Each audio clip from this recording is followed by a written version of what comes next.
Ray Gillen was one of America's brightest rock stars, the man who possessed the commanding voice of Black Sabbath. But behind that muscular, hyper-masculine exterior, Ray was facing a death sentence called AIDS. To protect the macho image of heavy metal, the record labels and band members chose a ruthless silence. When he passed away in 1993, they spread the lie of a mysterious lung infection to cover up the truth. Let's uncover exactly how the American rock world wiped away all traces of an epidemic just to hold on to a fabricated glory. Born on May 12, 1959 in New York, and raised across the river in Cliffside Park, New Jersey, Gillen was not an overnight success manufactured by a major record label. His vocal prowess was treated like an athletic discipline, honed over years of relentless gigging. Gillen developed a robust, blues-infused, multi-octave range strictly out of necessity. His early career is a catalog of forgotten, fiercely ambitious local acts. He fronted bands with names like Quest, F-66, and Savage, playing venues like L'Amour in Brooklyn, the epicenter of the East Coast metal scene, and various dive bars scattered across New Jersey. These venues were operated by hard-nosed promoters who cared little for artistic integrity. They cared about alcohol sales. For a singer, this meant projecting an image of hypermasculinity and invincibility from the moment they stepped onto the makeshift stage. Gillen learned early on that vulnerability was a liability. As the 1980s progressed, Gillen joined Vendetta and later Harlot. By this time, his reputation as a localized phenomenon was solidifying. Unlike many singers who simply screamed to hit high notes, Gillen possessed a rare technical control. He used a deep vibrato and a powerful chest voice that allowed him to effortlessly transition into stratospheric screams without losing tonal quality. This specific skill set was becoming the most valuable currency in the music industry. Record executives were coring the clubs, looking for frontmen who looked like models but sang like seasoned blues veterans. Gillen fit the exact demographic and aesthetic requirements of the impending hair metal explosion. Yet his vocal talent far exceeded the superficial requirements of the genre. The major turning point in Gillen's early career, the step that elevated him from a local club singer to a known commodity within industry circles, occurred in 1985. He was recruited to join the band Rondinelli. This was a significant upgrade in professional standing. The band was founded by Bobby Rondinelli, a seasoned drummer who had previously played with Rainbow, the legendary hard rock outfit led by former Deep Purple guitarist Ritchie Blackmore. Working with Rondinelli introduced Gillen to a different tier of the music business. It was no longer just about surviving a Friday night gig in a smoky bar. It was about professional songwriting, structured rehearsals, and navigating the complex politics of established musicians. Bobby Rondinelli had major industry connections and understood the mechanics of securing management and recording contracts. For Gillen, this was an aggressive crash course in the business of heavy metal.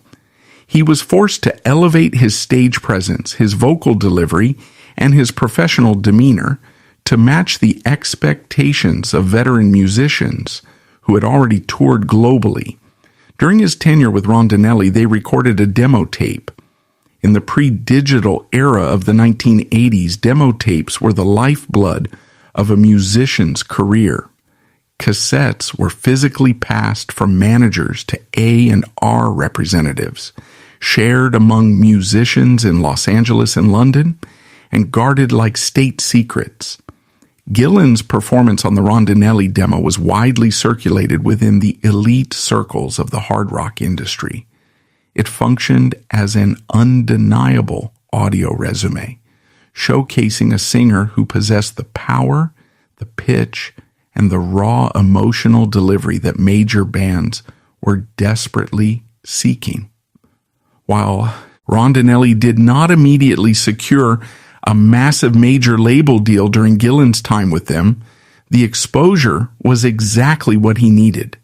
He had proven he could hold his own alongside established professionals. He had escaped the gravity of the New Jersey club scene and planted his flag in the broader industry consciousness. The grueling nights, the vocal strain, and the relentless pressure to project an impenetrable tough guy exterior had paid off. By late 1985, Ray Gillen was widely considered one of the best-kept secrets on the East Coast. He was 26 years old, in peak physical condition, and his voice was fully matured.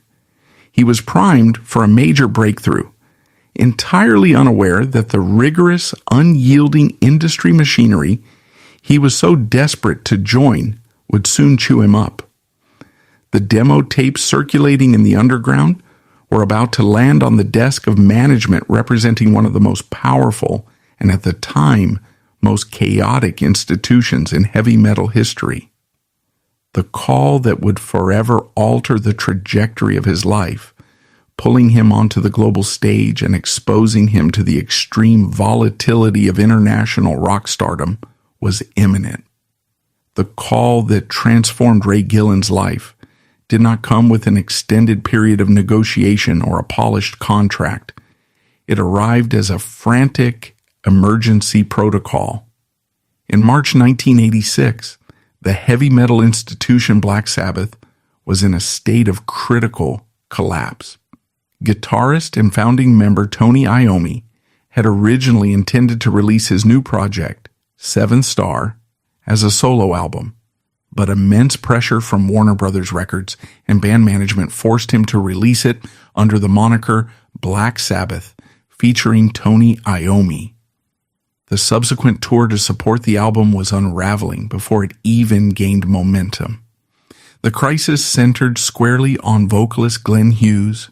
Hughes, a legendary singer and bassist formerly of Deep Purple, was struggling with severe substance abuse. The breaking point occurred mere days in Zoe to the U.S. tour.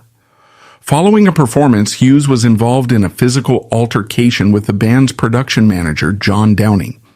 The fight resulted in Hughes sustaining a splintered orbital bone and severe facial trauma. The injury caused blood to drain into Hughes's throat, severely compromising his vocal cords. By the time the band reached the Worcester Centrum in Massachusetts on March 26, 1986, Hughes completely lost his voice mid-performance. The tour was facing immediate cancellation, which meant catastrophic financial losses for Iommi, the promoters, and the record label. They needed a world-class vocalist, and they needed him within 48 hours. At the recommendation of bassist Dave Spitz, who had heard the Rondinelli demo tapes circulating in the underground circuit, Tony Iommi's management contacted Ray Gillen. There was no formal audition in a Los Angeles studio. Gillen was flown out immediately and instructed to learn the set list on the plane. He was stepping into a highly volatile situation. He was expected to memorize complex vocal arrangements, originally sung by Ozzy Osbourne, Ronnie James Dio, Ian Gillan, and Glenn Hughes, 4 entirely different vocal styles, while fronting a band suffering from exhausted morale and plummeting ticket sales. Gillen's debut with Black Sabbath took place on March 29, 1986, at the Cumberland County Civic Center in Portland, Maine. With minimal rehearsal time, he walked onto an arena stage and executed the material flawlessly. His performance was not merely a survival tactic. It was a commanding display of vocal supremacy. He hit the stratospheric notes of Dio-era tracks like Neon Nights with precision, while injecting a raw bluesy grit into classic Osbourne-era material like War Pigs. The music press and the fans who attended the remaining dates of the Seventh Star Tour immediately took notice. Gillen stabilized the sinking ship. He completed the remaining North American tour dates and a subsequent in of European shows, saving the band from total financial default and legal retaliation from promoters. With the crisis averted, Tony Iommi formally integrated Gillen into the lineup to record the next Black Sabbath album, which would eventually become The Eternal Idol. In late 1986, the band relocated to George Martin's renowned AIR studios in Montserrat, a remote island in the Caribbean, to begin tracking. This environment should have been a triumphant milestone for Gillen, but the reality of Black Sabbath's internal politics quickly revealed itself to be a chaotic, mismanaged quagmire. Gillen was not treated as a financial equal or a vested partner in the Black Sabbath Corporation. He was essentially an hourly contractor. Despite this, he threw himself into the creative process. He composed intricate vocal melodies and wrote a significant portion of the lyrics for the new material. Working alongside producer Jeff Glicksman, Gillen tracked devastatingly powerful vocal takes for tracks like The Shining, Glory Ride, and Ancient Warrior. He pushed his voice to the absolute limit, delivering performances that showcased a distinct blend of power, control, and emotive depth that set him apart from his predecessors. However, the Montserrat sessions were plagued by extreme financial instability and shifting personnel. Black Sabbath's management was hemorrhaging money and the band members were not being paid consistently. The rhythm section dissolved mid-recording. Bassist Dave Spitz was dismissed, and drummer Eric Singer, though recording the drum tracks, was increasingly frustrated with the financial uncertainty. Iommi brought in veteran bassist Bob Daisley to re-record the bass lines, adding another layer of disjointed piecemeal production to the record. The production eventually moved from Montserrat to Morgan Studios in London, with Chris Sangarides taking over production duties from Glicksman. By this time, the financial situation had reached a critical breaking point. Gillen, who had dedicated months to writing and recording the album, found himself essentially broke, stranded in London, and receiving no clear answers from management regarding his compensation or his long-term contract status. The systemic exploitation of the music industry was manifesting directly in his daily life. The label and management were happy to utilize his exceptional talent to record their product, but they refused to provide him with basic financial security or professional respect. In March 1987, the friction became untenable. Recognizing that the corporate machinery behind Black Sabbath was fundamentally broken and that he was being leveraged without adequate compensation, Ray Gillen made the highly aggressive and risky decision to quit the band. He walked away from an established, legendary heavy metal franchise. Mere months before the album he had co-written and recorded was scheduled to be released. He refused to remain an uncompensated employee in a toxic corporate structure. Gillen's departure triggered an immediate corporate response to erase his contributions. Tony Iommi and the management scrambled to find another vocalist to salvage the expensive recording sessions. They hired Tony Martin, a capable but less dynamic singer, who was instructed to simply re-record Gillen's existing vocal melodies and lyrics over the finished backing tracks. When The Eternal Idol was officially released in November 1987, Ray Gillen's name was stripped from the writing credits. The record-buying public heard Tony Martin singing the exact phrasing and melodies that Gillen had meticulously crafted in Montserrat and London. The industry moved seamlessly to replace him, treating his creative output as property to be reassigned. However, the erasure was not absolute. During the track Nightmare, a distinct chilling laugh echoes in the background of the mix. It was a remnant of Gillen's original recording session that either by accident or quiet tribute was left on the final master tape by the engineers. While the official release featured Tony Martin, the original studio session tapes featuring Ray Gillen's complete vocal performances were extensively bootlegged. These raw recordings circulated heavily among industry insiders and hardcore fans. They served as indisputable factual proof of what the industry had suppressed. Gillen's recordings for The Eternal Idol were masterful, aggressive, and superior to the finalized commercial product. His refusal to be financially exploited had cost him his place in Black Sabbath, but the bootleg tapes solidified his reputation. He was no longer just a hired gun who filled in on a disastrous tour.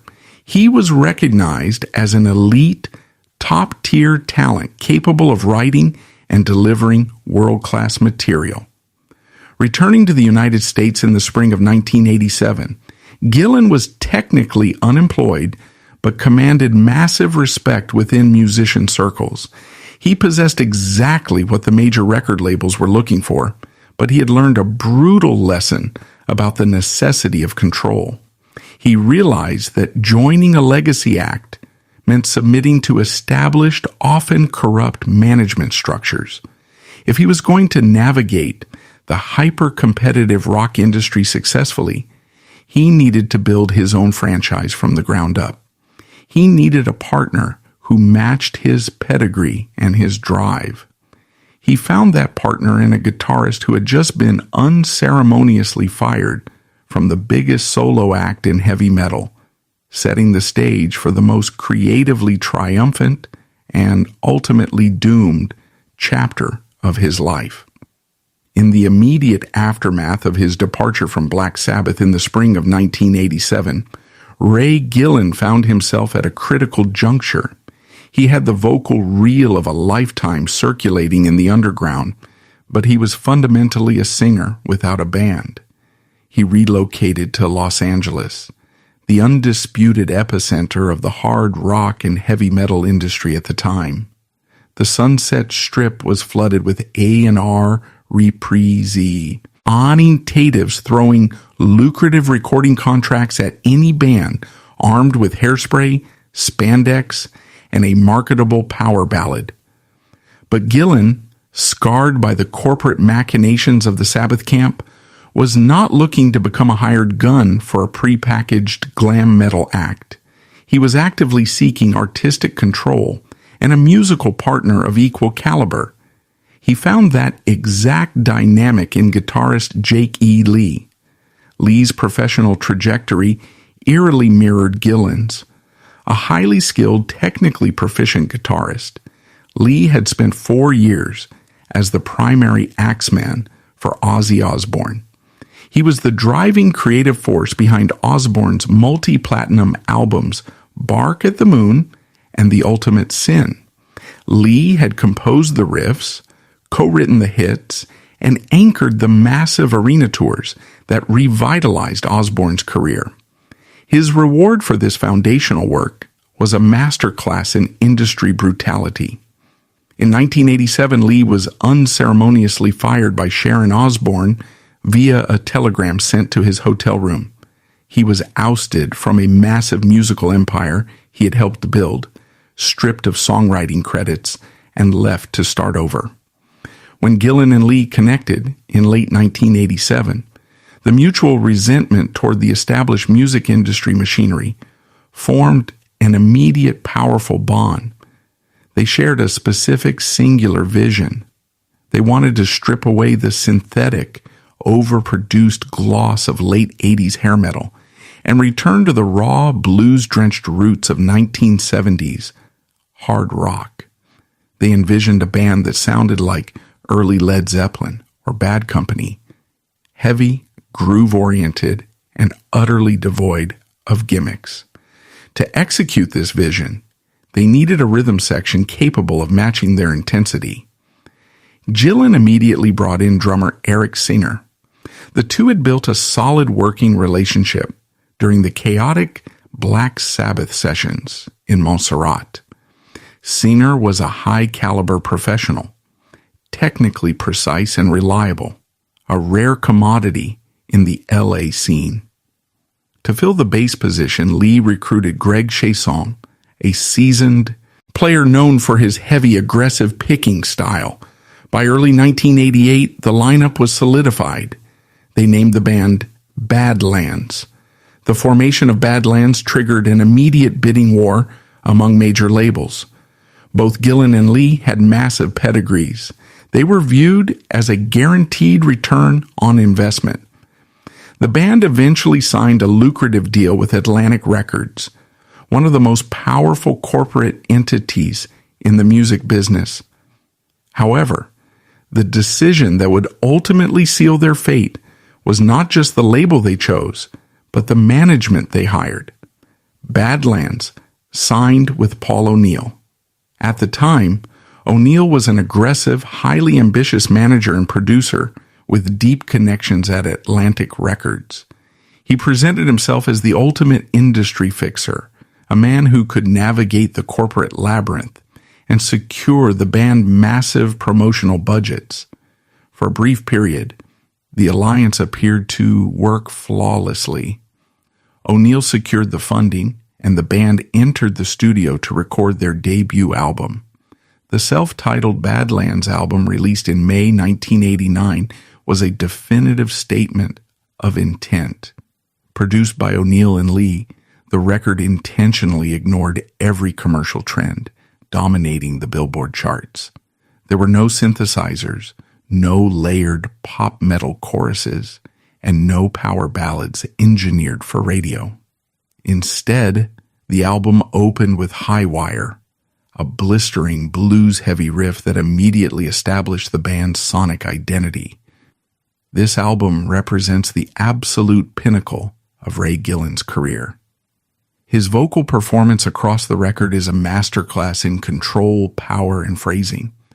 On tracks like Dreams in the Dark and Winter's Call, Gillen utilized a dynamic range that left his contemporaries in the dust.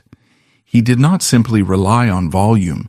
He utilized a deep, soulful register that cracked and soared with genuine emotion, evoking the spirit of classic soul and rhythm and blues singers before seamlessly transitioning into a razor-sharp rock wail. The music press lauded the album. It cracked the Billboard 200, and the lead single, Dreams in the Dark, secured heavy rotation on MTV. Badlands embarked on a grueling, highly successful tour schedule. They were no longer playing local dives. They were headlining theaters and securing prime opening slots for massive arena acts. Gillen was fronting his own band, singing his own lyrics, and commanding audiences of thousands every night. He was the definitive image of the American rock god, tall, striking, draped in leather and silver, possessing a voice that seemed utterly invincible. Yet precisely at the moment when Gillen had achieved total professional validation, he made a catastrophic personal decision that would introduce a ticking clock into his life. The hard rock lifestyle of the late 1980s was inherently dangerous, fueled by an endless supply of alcohol and cocaine. However, Gillen's fatal error diverged from the standard rock star cliches of groupies and parties. According to consistent accounts from close associates, bandmates, and industry insiders, Gillen experimented with intravenous heroin. The fatal incident reportedly occurred in a private, domestic setting. In what was described as a misguided attempt at bonding, Gillen allegedly shared a needle with a family member, specifically his uncle, who was an openly gay man living in the New York area.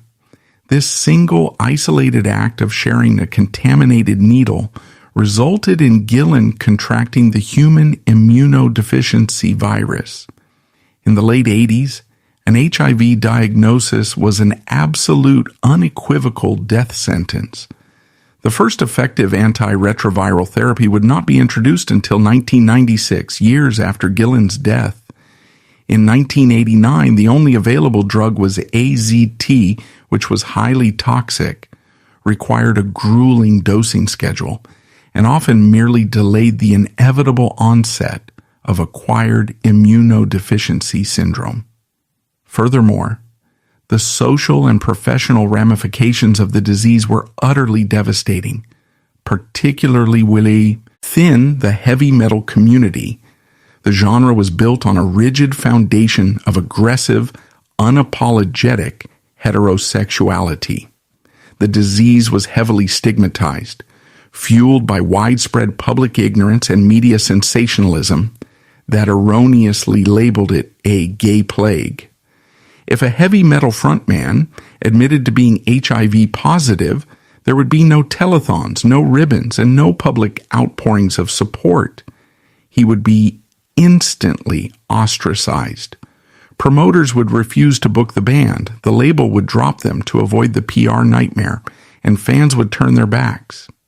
Gillen was trapped. He was standing at the absolute summit of the mountain. He had spent a decade climbing. He had the hit album, the MTV rotation, and the critical respect he had always craved. But he was harboring a biological time bomb in his bloodstream. Faced with the terrifying reality of his diagnosis and the certainty of total professional ruin if the secret leaked, Gillen made a calculated, desperate choice. Total denial. He decided to tell absolutely no one. He hid the diagnosis from Jakey Lee, from his management, from his record label, and from his fans.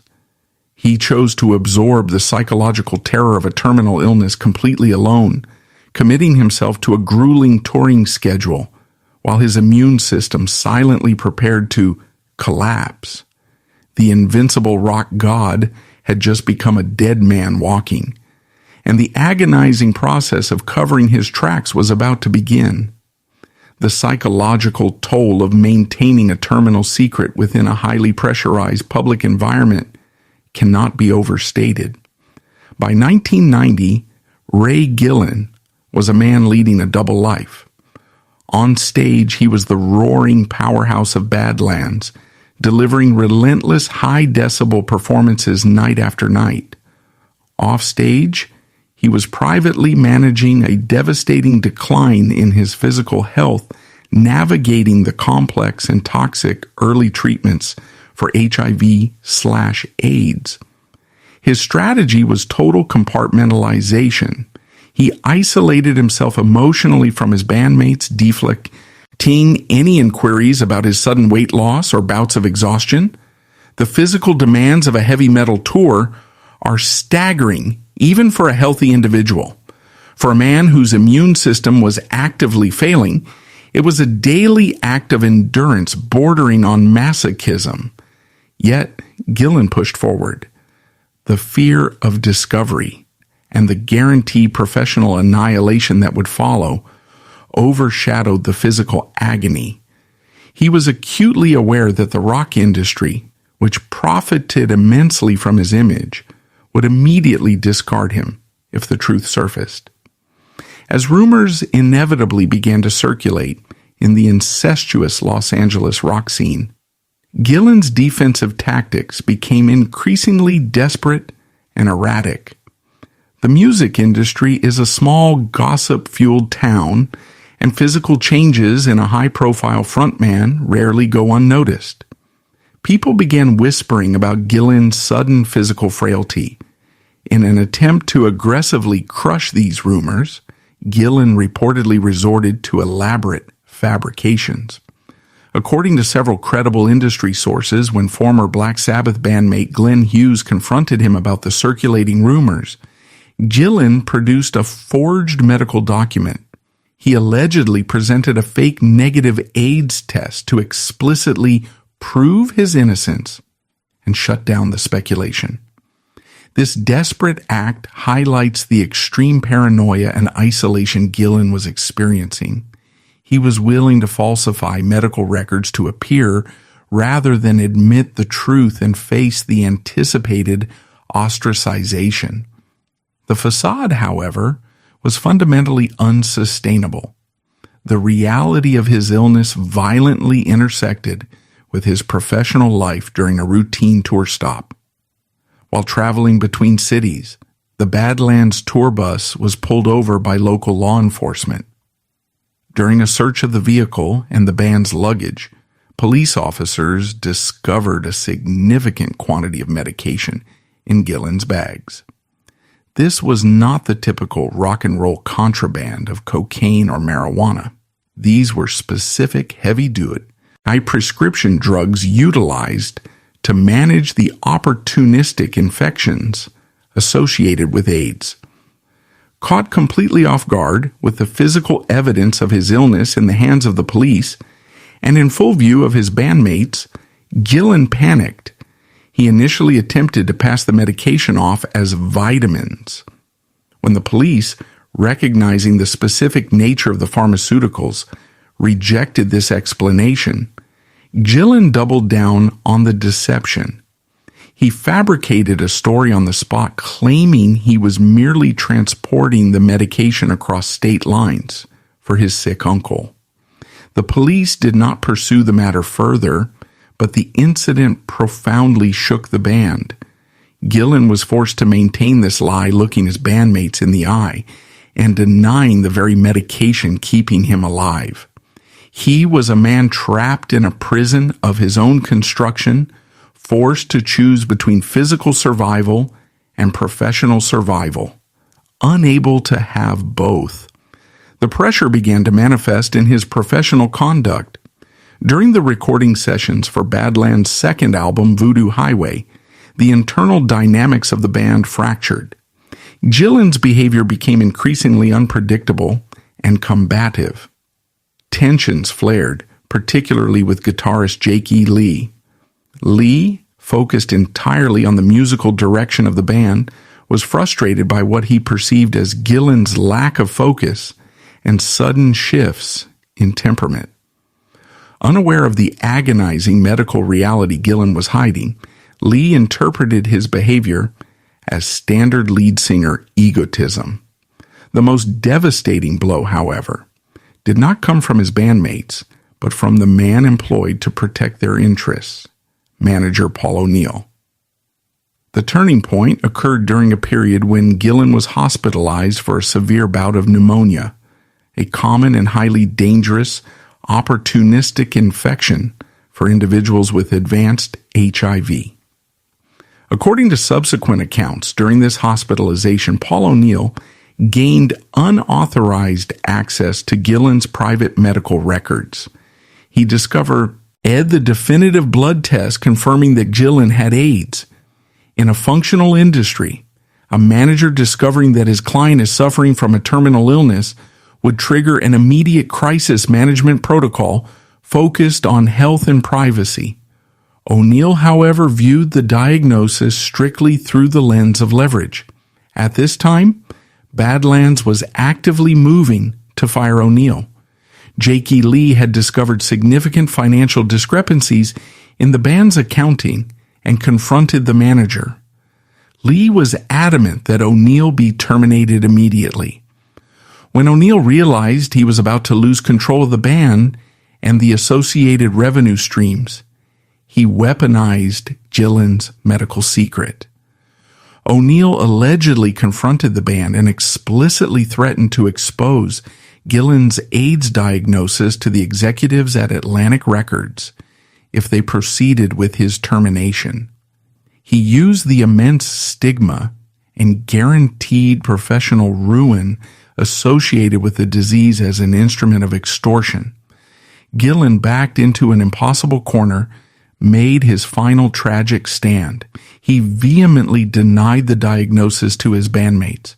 He told Jake E. Lee that O'Neill was lying, that the medical records were fabricated, and he urged Lee to fire the manager regardless of the threat. Gillen chose to double down on the denial, hoping he could bluff his way through the extortion attempt. Lee, believing Gillen's vehement denials, formally fired Paul O'Neill. O'Neill immediately retaliated. He went directly to the senior executives at Atlantic Records and revealed Ray Gillen's AIDS diagnosis. The corporate response was swift, brutal, and entirely devoid of human empathy. Atlantic Records did not offer medical support, nor did they attempt to manage the situation quietly. They viewed a frontman with AIDS as a toxic, unmarketable liability. The label immediately severed all promotional funding for Voodoo Highway. They pulled tour support, canceled marketing campaigns, and effectively abandoned the band. Badlands, who had just released a critically acclaimed second album, were left to die on the vine.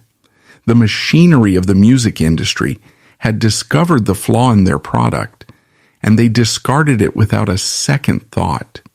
The immediate fallout from Atlantic Records pulling their financial support was catastrophic for Badlands.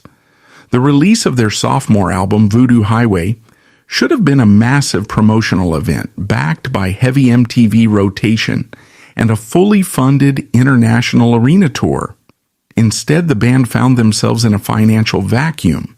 The label executives, terrified of the liability and public relations nightmare associated with Ray Gillen's undisclosed AIDS diagnosis, quietly but ruthlessly cut the lifelines. There were no press pushes, no music video budgets, and most importantly, no tour subsidies. In the hard rock industry of the early 1990s, a band without tour support was effectively a dead entity. Touring was exceptionally expensive, requiring massive daily outlays for crew, transport, gear, and insurance. Without the label floating these costs, Badlands was forced into a grueling independent survival mode. They hit the road to support Voodoo Highway on a shoestring budget, playing smaller clubs instead of the theaters and arenas they had grown accustomed to. The atmosphere within the band was highly toxic. Jake E. Lee, the primary musical architect of Badlands, was operating entirely in the dark. He had fired their manager, Paul O'Neill, based on Gillen's vehement swearing that the AIDS allegations were a fabricated extortion tactic. Lee believed his frontman. But as the 1991 tour progressed, the reality of Gillen's physical deterioration became impossible to ignore. Gillen was losing weight at an alarming rate. His energy levels plummeted. The powerhouse vocalist, who used to command the stage with athletic intensity, was now struggling to make it through standard sets. The pressure cooker of a poorly funded tour fractured the relationship between Lee and Gillen irreparably.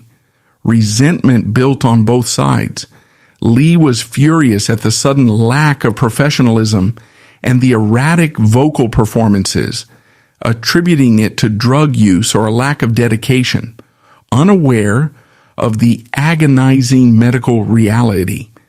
Gillen, conversely, was locked in a solitary battle for his life, terrified of discovery and lashing out at his bandmates defensively. The situation reached a breaking point during a volatile run of shows in the United Kingdom. Public arguments broke out. The musical tightness that had defined Badlands unraveled into sloppy, tension-filled performances. Before the tour could even officially conclude, Jake E. Lee made a definitive executive decision. He had reached his absolute limit with the drama, the lies, and the declining quality of the shows.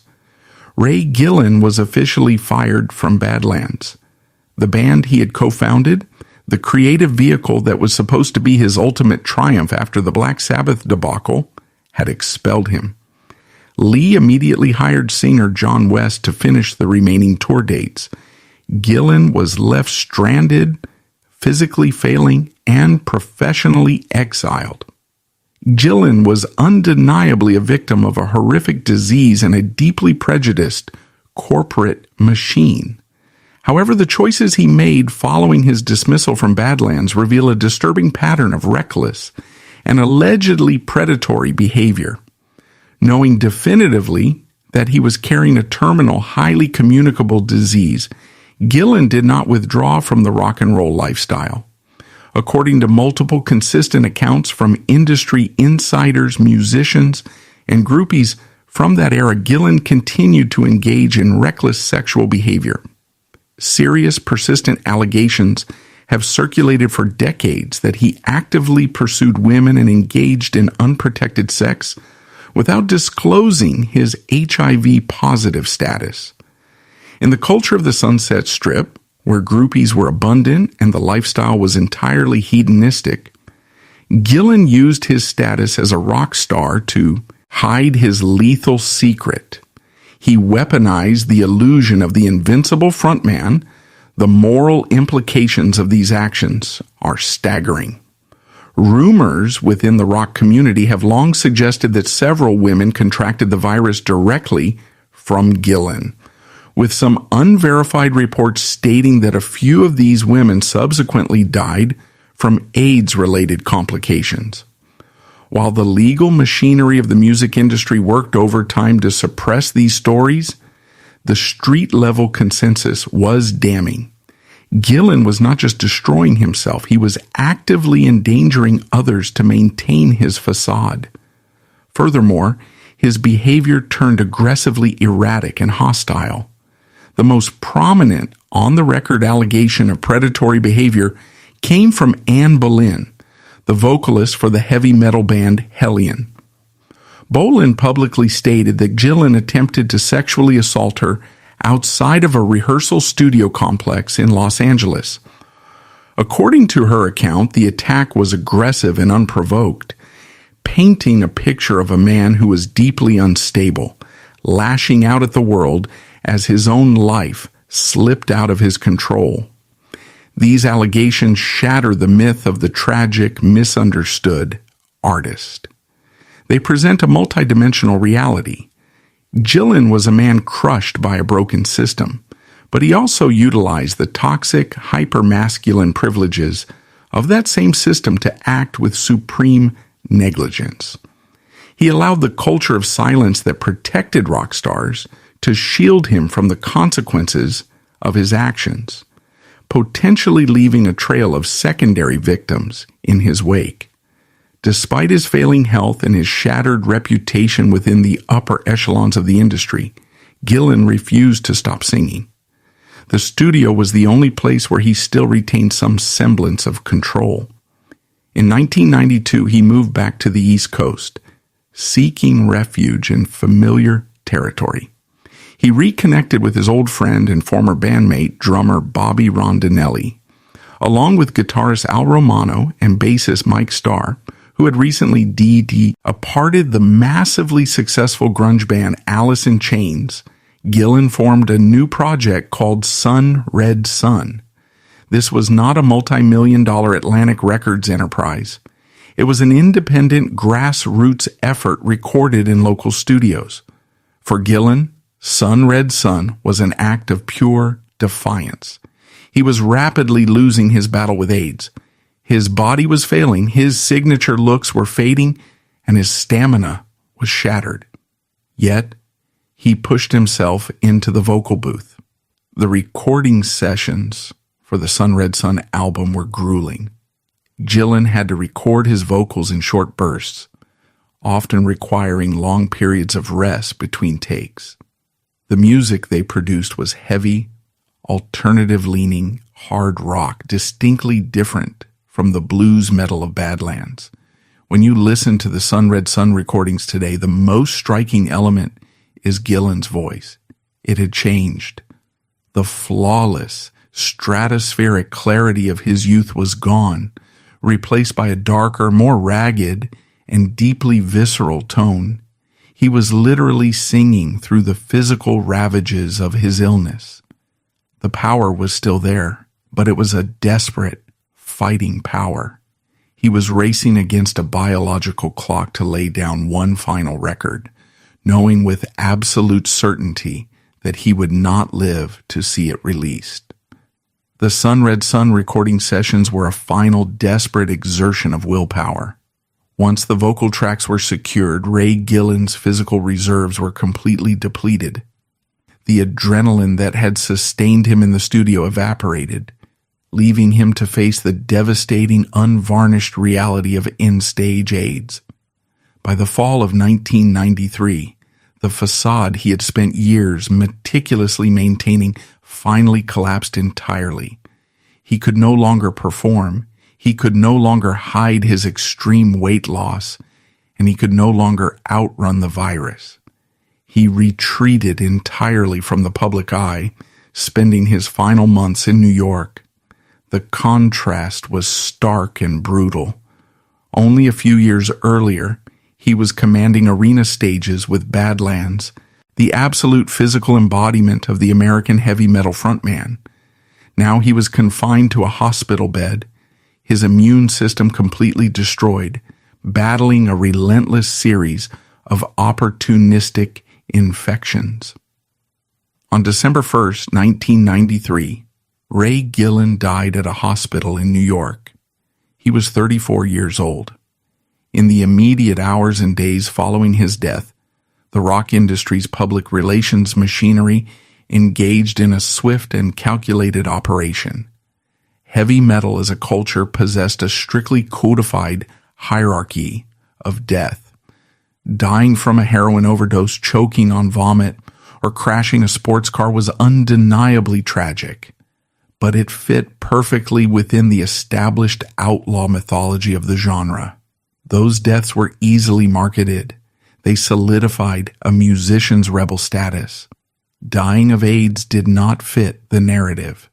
The heavy metal community was rigidly bound by toxic masculinity and homophobia. While the mainstream pop and rock world had recently experienced a massive paradigm shift with the highly publicized death of Queen's Freddie Mercury in 1991, which resulted in global tributes and massive AIDS awareness campaigns, the hard rock underground refused to adapt. Acknowledging that one of their premier vocalists, a man who epitomized the rugged, womanizing rock aesthetic, had succumbed to a disease heavily stigmatized as a gay plague, was viewed as an existential threat to the genre's image. Therefore, the truth was systematically sanitized. When the news of Gillen's passing broke across MTV News and the pages of prominent rock magazines like Kerrang! And R.I.P., the root cause of his death was deliberately obscured.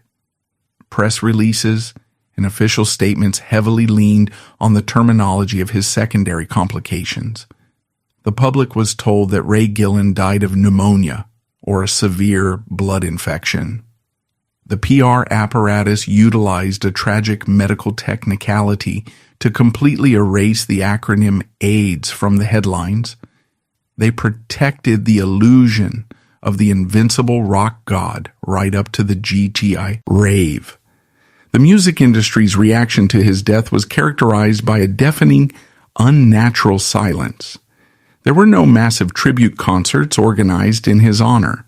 There were no widespread retrospectives celebrating his vocal genius. His former bandmates, many of whom were still harboring deep resentment over his deceptions and erratic behavior during his final tours, largely remained quiet.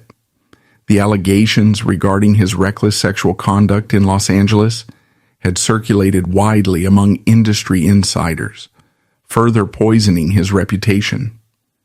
To the executives, promoters, and managers who ran the business, Gillen had become radioactive, but the most aggressive act of historical revisionism was yet to come.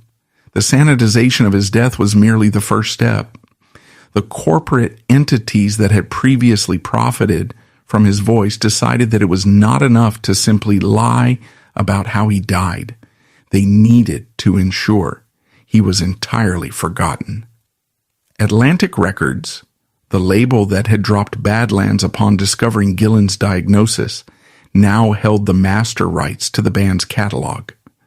In the mid-1990s, as the compact disc era exploded and labels were reissuing every obscure rock album in their vaults for a massive profit, Atlantic made a highly unusual and calculated decision regarding the Badlands records.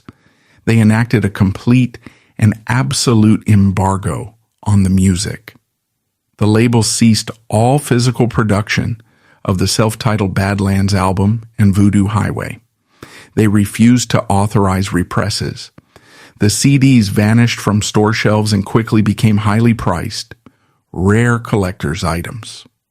Furthermore, as the industry eventually transitioned into the digital age, Atlantic maintained the blackout.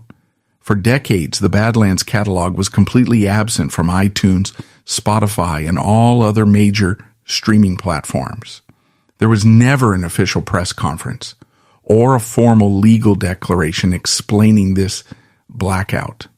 However, the consensus among industry historians and legal experts I see that the erasure was a defensive corporate maneuver. By completely burying the Badlands catalog, Atlantic Records was attempting to sever any remaining association with Ray Gillen. The label was heavily insulated by lawyers, and the prevailing theory is that they feared potential litigation. If the rumors were true that Gillen had knowingly infected women while under contract and on tour, the label wanted to ensure they could not be positioned as an entity that profited from his legacy or worse, enabled his behavior. This silent corporate mandate punished not only Gillen, but the surviving members of his band. Jakey Lee, Eric Singer, and Greg Chaisson saw their finest creative work locked in a corporate vault, deliberately suppressed from public consumption. The music industry had exacted its final penalty. They had extracted Gillen's talent, weaponized his illness, lied about his death, and finally condemned his ultimate musical legacy to an artificial grave. The attempt to permanently erase Ray Gillen from heavy metal history was a formidable corporate effort, but it ultimately failed to account for the stubborn persistence of the underground rock community. While Atlantic Records successfully embargoed the Badlands catalog, keeping the physical CDs out of print and off digital platforms for decades, they could not confiscate the bootlegs. The cassette tapes of Gillen's original uncredited vocal sessions for Black Sabbath's The Eternal Idol continued to circulate heavily among fans and musicians. Live recordings of Badlands performances were traded globally through mail-order catalogs and fanzines. The industry had legally silenced him, but the street-level audience refused to let the voice disappear. In 1995, 2 years after Gillen's death, the final recordings he made with Sun Red Sun were released posthumously. The independent release received minimal press and no major radio play, but it stood as a vital historical document. It was the unvarnished factu, all audio evidence of a man singing through the final brutal stages of a terminal illness. It offered no polished illusions, just the raw reality of his declining physical state. The collateral damage of the corporate blackout extended deeply into the lives of his surviving bandmates, most notably Jakey Lee. The guitarist who had composed the music that defined Gillen's creative peak found his legacy effectively locked in a vault, deeply disillusioned by the brutal mechanics of the music business, the betrayal of his management, and the tragic, chaotic demise of his band. Lee retreated completely. Following a brief stint in the mid-1990s, one of the most talented guitarists of his generation vanished from the public eye in the music industry for nearly 2 decades. The systemic cruelty that crushed Gillen also alienated the musicians around him. It was not until the modern streaming era, decades after the height of the AIDS epidemic, that the embargo finally cracked. Without any press releases, apologies, or fanfare from the corporate rights holders, the 2 Badlands albums quietly appeared on digital streaming platforms. The music was simply reactivated, a silent bureaucratic correction of a decades-old erasure. Modern listeners could finally access the sheer vocal power that had made Gillen a legend, stripped of the politics and the cover-ups that defined his era. Ray Gillen's life is a stark, unromanticized historical document of the music industry at its most cynical and a culture at its most prejudiced. He possessed a generational talent, a voice engineered to dominate arenas and define an era of hard rock. Yet his legacy is inextricably bound to the devastating realities of the early HIV/AIDS epidemic and the extreme toxic masculinity that governed the 1980s heavy metal landscape. He was undeniably a victim of a system that viewed human beings strictly as commodities. The rock industry demanded an impenetrable illusion of invincibility and brutally shed anyone who exhibited vulnerability or illness. Faced with guaranteed professional annihilation, Gillen was forced into a psychological prison, dying a slow, agonizing death while pretending to be a rock god. However, historical accuracy requires looking at the complete picture. The tragedy of his illness does not excuse the severe factual allegations of his reckless behavior. Operating behind the protective shield of rock stardom, Gillen allegedly made choices that directly endangered the lives of others. He utilized the very system that oppressed him to mask his reality, leaving behind a complex, disturbing trail of collateral damage. In the end, the story of Ray Gillen is not a standard rock and roll tragedy. It is a harsh lesson in accountability, corporate ruthlessness, and the lethal cost of secrets. The industry extracted his talent, weaponized his diagnosis, and attempted to bury his existence.